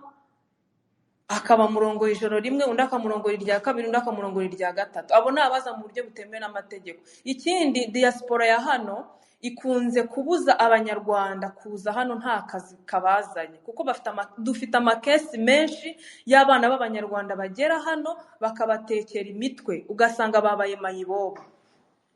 Rero wasanga babaye za mayibobo bikananiza gavumenti ukuntu babacyura, kuko abenshi baranabadipotinga baturuka muri ibyo bihugu. Noneho ugasanga umuntu arakubeshya ati zana amafaranga 1,000,000 y'amanyarwanda ngo ushakire akazi, abo bakomisiyoneri akamushakira akazi. Ariko rero iyo ugize amahirwe 10% nibo bagushakira akazi, ariko abenshi barabasikaminga, kandi ugasikaminga n'umunyarwanda mugenzi wawe, wagera inaha ukaba mayibobo ugatangira kwiyaranja. Nuko abenshi baza mu buryo butemewe n'amategeko. Ugasanga umukobwa yikorera akazi k'uburaya, abwiye mugenzi we ati ngwino nawe nguhe pasi, agasanga yamuteguriye abagabo, wenda akamubwira ati iri joro ugomba kunyishyura komishoni, uraryamana n'uyu mugabo umpe kuri aya mafaranga. Nuko bigenda bihererekanwa, nuko bisigaye byarabaye. Ikindi warumbajije cya kabiri, Abarabu ntabwo bakunda abandi izindi nationality. Abana benshi bakorerwa ibyo ngibyo byo kwitumwa mu kanwa usanga ari abirabura, kuko umurusiya abarusiya akenshi usanga ari indaya ziri VIP, zo ziza kuri command. Usanga we afite inzu, afite umugabo, agakorera online, afite, kuko hano hano haba racism, hano haba ikintu cyitwa irondaruhu riteye ubwoba, ku buryo abirabura baratureba bakabona turi nk'imyanda, ariko indaya y'umurusiya iba yiyubashye, bo baranegosiya n'igiciro. Kereka wenda nk'iyo ahuye wenda n'umuporno star, akaba ari bo wenda banegosiya bya bindi byabo, ariko ubundi indaya z'abarusiya n'igihe muhura gutya ukabona akora no muri kampani runaka, kuko nk'aba agent benshi bo muri Dubai usanga ari abarusiya kaza, abenshi baba ari n'indaya. Ngenda bivuga as a witness, kuko hari abakobwa dukorana b'abarusiya bakora mu developers, bakorana n'aba developers, kuko hano tugira bo bita developers bubaka amazu tukagura tukanagurisha. Ugasanga bo baba ari abahotesi, bagakora akazi k'ubuhotesi, akaba ari naho bakururira hehe abagabo. Rero iyo uri umwirabura ntabwo iryo soko uribona, niyo mpamvu bajya muri ayo masoko aciriritse, akabona amafaranga menshi ariko yakoze ibintu bibi. hari umuntu ufite ikibazo abazarine? Godfa yari ngewe ngira ngo ni utuntu nka nubwo tuvuzeho, numva nari navuze kuri portaporte, nari nzi ko yacitse ariko ndabyumvishe ko bikibaho. Ikindi hari akantu nashaka kukubazaho, reka tuvuge iby'iwacu mu kagari mu Rwanda. Ni ukuvuga ngo aho ngaho hari imiriye y'abakobwa baturuka mu Rwanda n'abakobwa b'abanyakenyakazi n'abagize abanyakenya bajya mu bazungu cyane cyane. Ndetse dufite n'abakobwa bazwi hano, nubwo twavuze ngo ntubavuge amazina, ariko babaye abakomisiyoneri bagari, kandi abo bakomisiyoneri ni nabo tubona ku masosho media basa neza cyane. Ese yego, hari amakesi mwigeze mugira y'abazanywe n'abakomisiyoneri tugashiduka bagiye muri ya makave, aho bajya kubarongoza imbwa, aho bajya kubakorera za sida n'izindi n'ibiki? Hari amakesi y'abaturuka mu hari kesi yabayeho, ariko nta munyarwanda wari urimo, niyo mahirwe yabaye. Ni umwana w'umugande baranamwishe, nubwo inaha dufite amakesi menshi y'abana b'abanyarwanda basigaye bapfa mu bintu bidasobanutse. Rero kesi zabaye, ntago kesi y'umunyarwanda iraba, kuko iyo bibaye komite ihita ibishyira ahagaragara. Ahubwo kesi ziri kuba ni izaba bihemu, bazana abantu hano bakabata imihanda, bigakurura nyine ubwo buraya bwose. Kandi abakobwa nabo barimo, sinabavuga no kuri groupe baba bariho. noneho rero icyo ubwo impamvu nari nseguriye ibyo nagira ngo mbaze ko tuzi ko abo tubona ku masosho media bakomeye rwose biyerekana ku masosho media nk'abirwanyeho bubatse bagize gute aribo bakomeje ubwo bucuruzi bwo kuzana abo bana aho ngaho. Wowe utanga ihe nama twabirwanya mu zihe nzira? Kuko tubona umuntu ari brande akomeye iki, ariko waganira n'abarabu ugasanga Dubai aramakinga sure ko yohereje abana 3 mu kwezi byibura bakaza kandi aribo kuko bafiteho bakabona komisiyo komishoni y'amafaranga menshi kuko buri mutwe ya w'umwana bageraho akabaka amatelefone akajya bajyana muri na photoshoot pasiporo ya byose akabibambura. agasigara ari kubajyana muri photoshoot ari nawe ufite shambure yaho bari. Ubona byazagenda gute kugira ngo bicike? Rero reka icyambere njyewe navuga, njyewe ikintu nshaka cyabaho ko government y'u Rwanda yadufasha ni uko yabanza ikagabanya gutanga impushya zo kuza inaha, ikaganira na government y'inaha. Utari umucuruzi nta kindi kintu kikuzanye inguje gwenda kugira gute ibiki n'ibiki, bakabanza bakagabanya amaviza. Ikindi navuga nuko abana b'abakobwa bagomba kubanza bakamenya ngo uwo muntu uje kuri social media ngo yiteje imbere yakoze iki, nabanza bereka ibyo bikorwa yakoze na trade n'izo trade license. Nyine avuga ati njye mfite business, iyi business yanjye inyinjiriza gutya, ikora gutya, anabigishe rega nabyo birashoboka. Ariko abana b'abakobwa nibareke kwizera ibintu byose babona kuri social media, kuko ibintu byose biri kuri social media most of it they are fake. Abo bakobwa baza kuri social media cyane cyane b'abanyarwanda ngo n'abasilayi queen ngo birwanyeho, abenshi ntago baba barirwanyeho mu bundi rwego, baba baryamana n'abagabo bakabaha amafaranga. none se n'ubundi ko baryamana na boyfriend baba kuri gusa Ntabwo ari ikibazo aba boyfriend godfather, ntabwo ari aba boyfriend, kuko usanga hano umukobwa, reka nkubwire, nk'isilayi queen imwe yo mu Rwanda iza hano ikaza igahura n'umugabo, urukumva ego uwo mugabo akayihereza indi connection, ehe none indi connection gutyo gutyo bikagenda ari nk'igisheni, ugasanga umukobwa akoreye amadolari hafi wenda nk'ibihumbi bingahe, akaza akabakubisa imodoka cyangwa akabakubisa inzu aho ngaho, sibyo? Wowe ukavuga uti umwana yiteje imbere. Ntabwo aba bakobwa bose ubona kuri social media ngo biteje imbere ngo birwanyeho, ntabwo bose bafite ama business afatika bakora. Oya, njyewe ibyo bintu rwose ndabihakanye cyane. Usanga n'abakobwa benshi banirwanyeho nta nubwo baza no muri social media ngo babivuge, baraceceka, they lie low, nyine baraceceka bagakora business zabo bagakomeza ubuzima bwabo. Ni abacuruzi, kuko hano haba abacuruzi b'abakobwa bari serious bacuruza pe, kandi ntabwo ushobora kubabona mu social media, ntushobora kubabona muke. Ariko aba bakobwa benshi, aba bana b'u Rwanda barimo barabyiruka ubu ngubu, nibirinde gufata abarori modo babo ngo babagire bano bakobwa.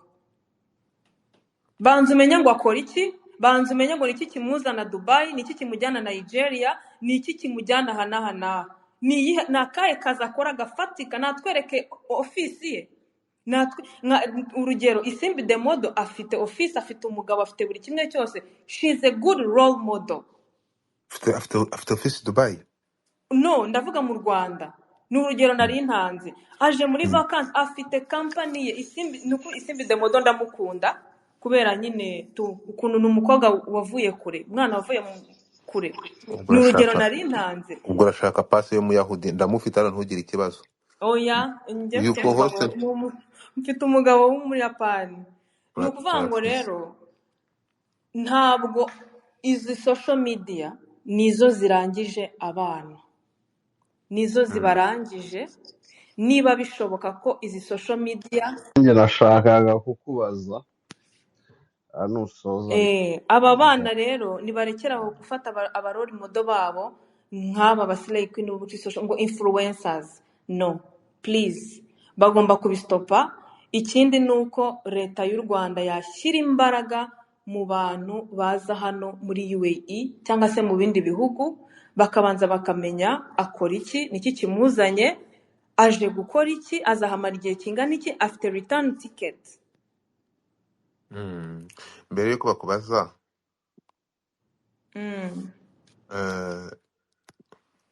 Sanja ngaho mubaze mbere y'uko mubaza namwibyibuze. akanyuma tugasubira. oya godfather ari kuvuga Okay, reka ijya mbere godfather ari Sanja kuvuga ndamubaza nyuma yawe. ya godfather tureka ariwe wizamurira abantu kandi hari abantu bari gusaba mike Aba benshi bari Ah, mu by'ukuri urakoze Aline numvise ubifiteho amakuru nyine nk'umuntu uhari buri muntu wibereye kuri tere aba arusha umuntu utari kuri tere ariko natwe hari ubushakashatsi twagiye tubikoraho njye ibi bintu bya potakoti bimaze nk'imyaka 7 mbizi mbikurikirana ndeba Mm. you know. Mm. Njye ko nabaga mu bintu bya social media ba West Africa cyane nkurikirana abasitari baho abaslay queens baho bo muri Cote d'Ivoire ba Nigeria Mm. ndabikurikirana ndeba amatemonyage yabo nza kujya kuri temonyage z'abanyakenyakazi Mm. n'ibyo bagiye bahura nabyo bakavuga ko abenshi araza akamubwira ngo agiye kumukubita pase Mm. y'umugabo Mm. akamubonera umugabo umuhire agakora nk'agence nk'umukomisiyoneri akaza bagera hariya nta nubwo wa mukobwa we nawe baha amafaranga direct anyura muri agence akayahereza umukomisiyoneri akaba uyafata bakabanza bakamukuraho pasiporo bakajyana n'umugabo atazi Mm. ikiza kuza kumubaho Mm. akaza kuza kubona ibimubayeho n'ibindi bindi Mm. atari yiteguye nibo baza udashaka gusubirayo nibo baza gutanga ubuhamya Yeah. nibo baba nimubona baza akavuga ibyamubayeho ariko uzasubirayo ntago aba yishimiye amafaranga Mm. none iyo byibuze hari ko ayo majansi ahari akora ibyo bintu nka leta ya Dubai hari abantu muzi yaba yaragiye ifata bakora ibyo bintu nk'abakomisiyoneri kuko Kenya yari bahiga Mm. urumva Mm. Kenya yari bahiga abo bakomisiyoneri ndatekereza na leta y'u Rwanda ngira ngo nayo irabahiga abo bantu batwara abantu mu mahanga muri ubwo buryo Mm. Cote d'Ivoire ho barabira aho ngaho nyine babivuga gutyo ariko twabonye abayivoriyene benshi bariho batanga ubuhamya bw'ibyagiye bibabaho nka leta ya Dubai ukuri kuvuga ngo ntabwo biracika neza ibikoraho iki ubu ngubu Actually Dubai muri iyi minsi irimo irarwana n'ikibazo cy'uburaya. Uburaya bumaze gufata indi ntera. Usanga buri nimugoroba bakora patrouille mu duce twinshi. ibyo Mm. Aline ibyo turabizi byo gukora patrouille Dubai turabizi ko babikora bagenda bafata ariko bano abo bita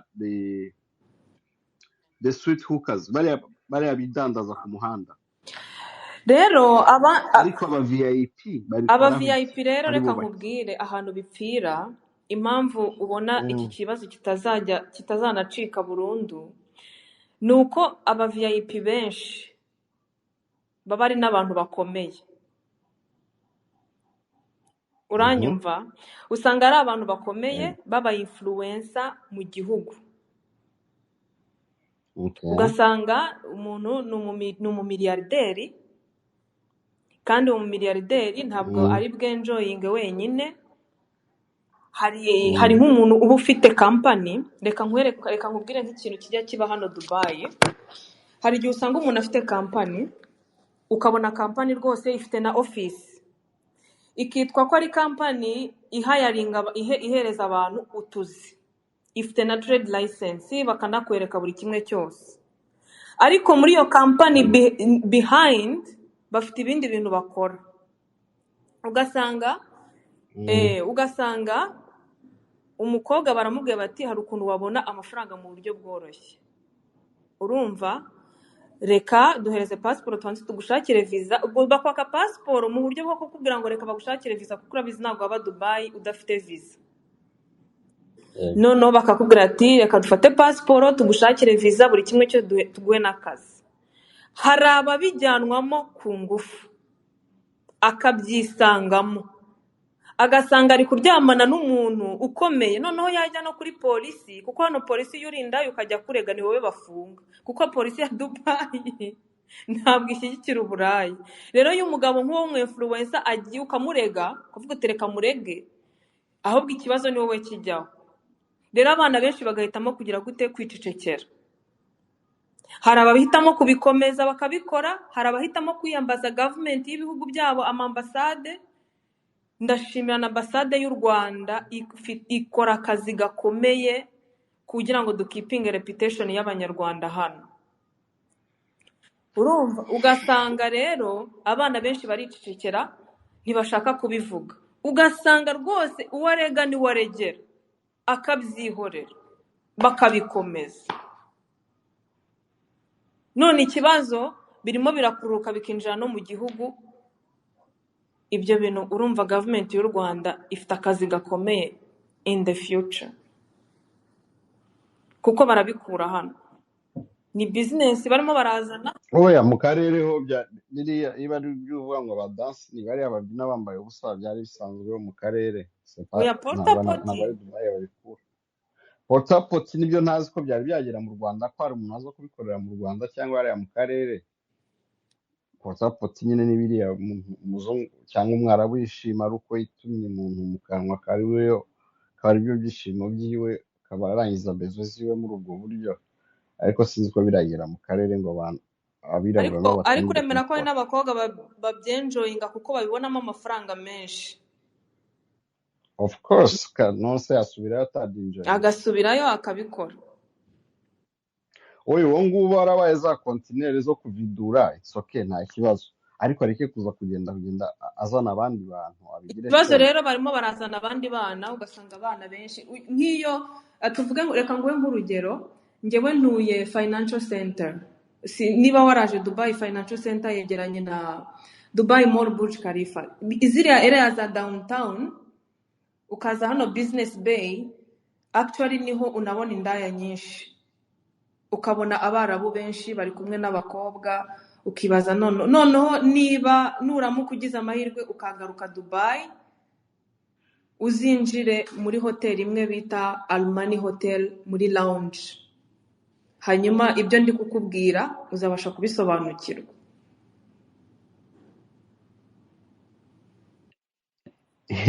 iyo muri Almani Hotel lounge hari niyo lodge niho bakorera amabi. Oya ntabwo bakora amabi, mbese ubona ukuntu uburaya bukorwa mu buryo bwihariye kandi ntihagire umuntu n'umwe urabona. Abo bari VIP ukuntu babigenza, urabibona. Hari amaclub menshi hano, hari amahoteli menshi bizwi neza. Iyo ukeneye umugabo w'umukire ngo niho ujya ukicara mugahura. Yeah. Alright. Yewe ndanyuzwe, ariko urakoze ko utanavuze n'amazina y'abo bantu. Oya nta mpamvu, ariko barimo barica abana mu mutwe, barimo barica abana b'abakobwa mu mutwe. Kandi reka nkubwize ukuri, nkanjye uba Dubai hari ama opportunité menshi yo kubona akazi, yo kubona amafaranga. Hari uburyo bwinshi bwiza wabonamo amafaranga udakoze uburaya. reka mbashimire, mwakoze cyane. Urakoze nawe Godfather. Ibindi reba nakwandikiye, Reka nze ndebe. ibya Dubai tuzabigarukaho, wabibonye. Reka mfatire kano kanya nakwandikiye, tunyandikire WhatsApp, nongere mbibutse ko you can join Single Connect. Muve muri ibyo bintu. Single Connect ni imwe muri platform yakozwe n'umunyarwandakazi afatanyije n'abanyamahanga n'abazungu, harimo abarasha, harimo abavietnam, harimo abavietcongo, harimo ababangladesh, harimo abasoviete. Ni mugane Single Connect ibafashe, ni buri single gana Single Connect iraza kubafasha. Fatireho supporting uyu mwana cyangwa abantu muri Kigali mushaka gutegura ibirori, reka mbasabe mwegere icyo bita Inzora. Inzora ni imwe muri company cyangwa mu bana beza cyane, nkuko muri kureba aho hejuru, bagutegurira waba ufite ikirori bakakuba hafi bakagufasha ikirori cyawe kikagenda neza. Inzora rero abangaba bakora ibintu bitandukanye nkuko muri kureba aho hejuru. Reka manze mvaneho Single Connect kuko amaze kuyibasobanurira. Mbibutse ko ushobora kudownloadinga Single Connect unyuze muri telefone yawe. You can download it ukoresheje Android cyangwa iPhone, ukagenda ukandikamo Single Connect 2022, hanyuma ukabona iyo application ukayidownloadinga ugakurikiza amabwiriza, ntekereza ko ari application nzima ishobora kugufasha mu kugera ku byifuzo byawe cyangwa guhura n'uwo Imana yakugeneye. Imisi irirukanka, please join Single Connect, ndatekereza bizagufasha. Hanyuma rero witegereje dufite icyo bita inzora. Inzora ni umwana w'umukobwa, uyu nguyu we yanze kujya Dubai kujya kudandaza amagara, aravuga ati nzakoresha ubwenge n'umutwe wanjye kandi nzagira byinshi nkoraho. Afata bagenzi be, areba abakobwa beza bafite uburanga, aravuga ati nimuze dukoreshe amaboko n'ibitekerezo. Afungura kampani ayita Inzora. Inzora bakora iki? Performance event venue, we offer, urukumva, protocol, meeting, event, concert, wedding. For more information, kindly contact us DM kuri +250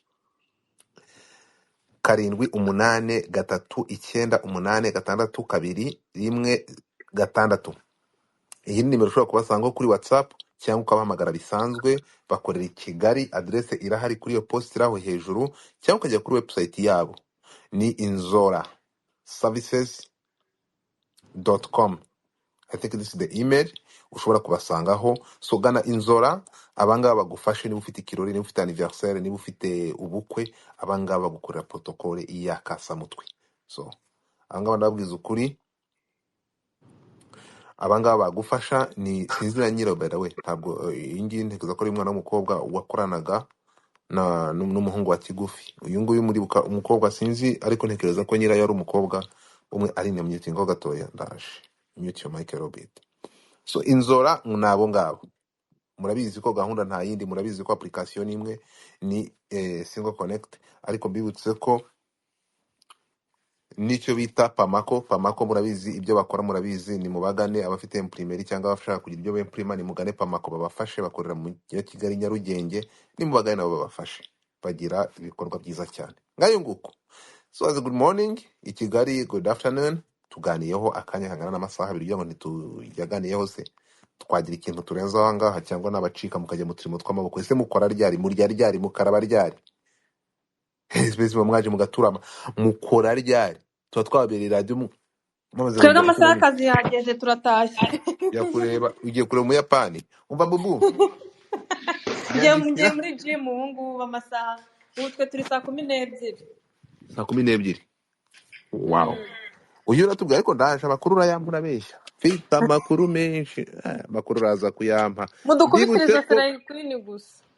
uraza kuyampa, nzakora space birambuye.